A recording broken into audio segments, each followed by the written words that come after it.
तो आगे बढ़ते हैं हम अपने टॉपिक पे, human excretory system. In human the excretory system is consist of a pair of kidney, एक pair of kidney, one pair of ureter and a urinary bladder and urethra. तो एक किडनी जो है, एक ह्यूमन किडनी जो है वो one pairs होते हैं, वन पेयर यूरेटर्स होते हैं and urinary bladders and urethra होता है, एक यूरिनरी ब्लैडर एंड एक यूरेथ्रा होता है। किडनी जो है वो reddish brown bean shape structures होते हैं।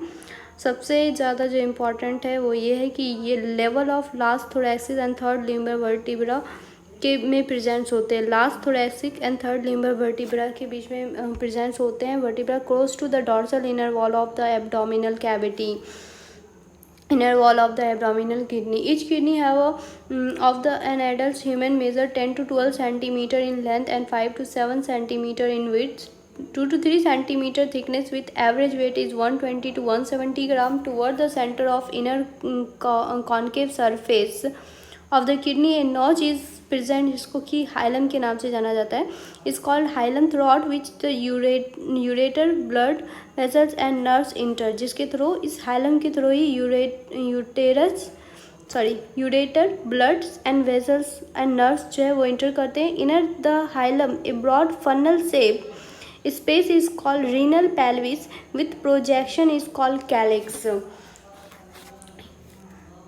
The outer layer of kidney is tough capsule. Inside the kidney there are two zones. The outer zone is cortex and inner is medulla. The medulla is divided into a few conical masses. Medullary pyramid project into calyx. The cortex extend in between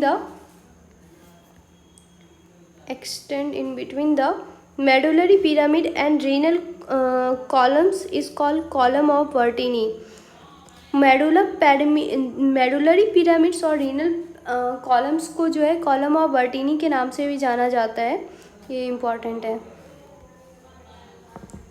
Each kidney has a nearly 1 million complex tubular structure, जिसको कि nephron के नाम से जाना जाता है। Which are the functional unit of nephron has a two part, the glomerulus and the renal tubules. Nephrons के दो पार्ट होते हैं, glomerulus and renal tubules.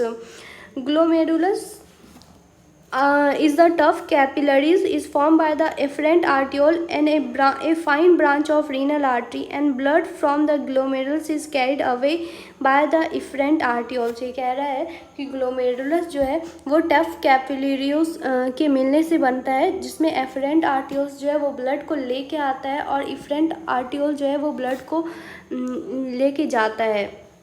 ये यहाँ पे है, ये ग्लोमेरुलस है, ये टफ ऑफ कैपिलरीज है, गुच्छा है कैपिलरीज का, एंड ये एफरेंट आर्टियोल्स है जो डायमीटर्स में एफरेंट आर्टियोल से बड़ा होता है, जो कि ब्लड को लेके आने का काम करता है और फिल्ट्रेट ब्लड को लेके जाने का काम, एफरेंट आर्टियोल जो है वो ब्लड को लेके आने का काम करता है और एफरेंट आर्टियोल जो है वो ब्लड को ले जाने का काम करता है। आगे बढ़ते हैं। The renal tubules beings with a double wall cup like structure is called Bowman's capsule which enclose the glomerulus. Bowman's capsule glomerulus को ढकने का काम करता है। कप लाइक स्ट्रक्चर होते हैं बॉमेंस कैप्सूल, जो कि इनक्लोज करता है ग्लोमेरुलस को। Glomerulus is along with the Bowman's capsule is called Malpighian body और रीनल कॉर्पिकल्स। ग्लोमेरुलस और बॉमेंस कैप्सूल जो है मिला करके मैल्पिगियन बॉडी या रीनल कॉर्पिकल्स कहलाते हैं। इन शॉर्ट में हम एमबी किए, इसका मतलब मैल्पिगियन बॉडी है, जिसको रीनल कॉर्पिकल्स के नाम से भी जाना जाता है। The tubules contain further the form of highly coiled network is called proximal convoluted tubule, जिसको हम पीसीटी के नाम से जाना जाता है। ये जो बॉमेंस कैप्सूल है ये फर्दर आगे बढ़ करके एकदम ये जो स्ट्रक्चर जा रहा है इसको पीसीटी के नाम से जानते हैं। ये वाला स्ट्रक्चर की बात कर रहे हैं, प्रॉक्सिमल कॉन्वोल्यूटेड ट्यूब्यूल्स के नाम से जाना जाता है। Bowman's capsule, proximal convoluted tubules और डिस्टल कन्वोल्यूटेड ट्यूब्यूल्स जो है, ये तीनों पार्ट्स है कॉर्टेक्स की, whereas loop of Henle and collecting duct जो है वो मेडुला का पार्ट है। आगे बढ़ते हैं हम अपने चैप्टर्स में।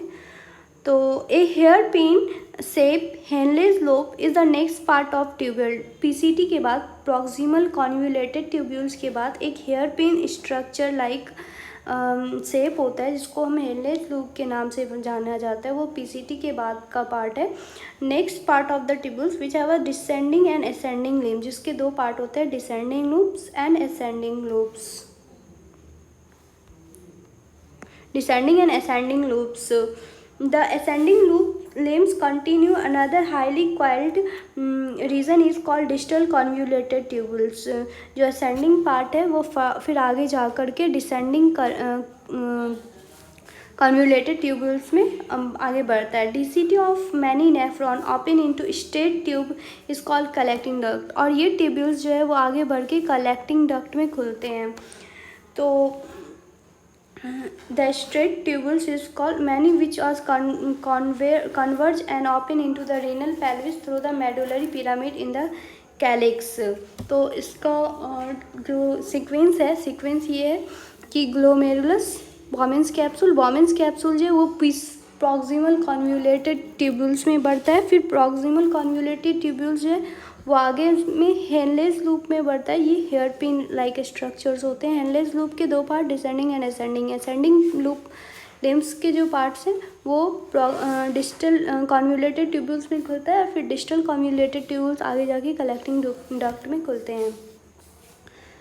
उसके बाद का पार्ट है कि the Malpighian corpuscles PCT and DCT of the nephron are situated in the cortical region of the kidney, जो कि अभी बताए। Bowman's capsule, PCT and DCT जो कॉर्टेक्स का रीजन है, और आगे है whereas in the loop of Henle dips into the medulla, जहाँ whereas the loop of Henle जो है वो मेडुला में पाया जाता है, और collecting duct and loop of Henle जो है वो मेडुला में प्रेजेंट्स होते हैं, डिप्स होते हैं अंदर मेडुला में प्रेजेंट्स होता है। The majority of nephron the loop of Henle is too short and extend only in the very little into the medulla.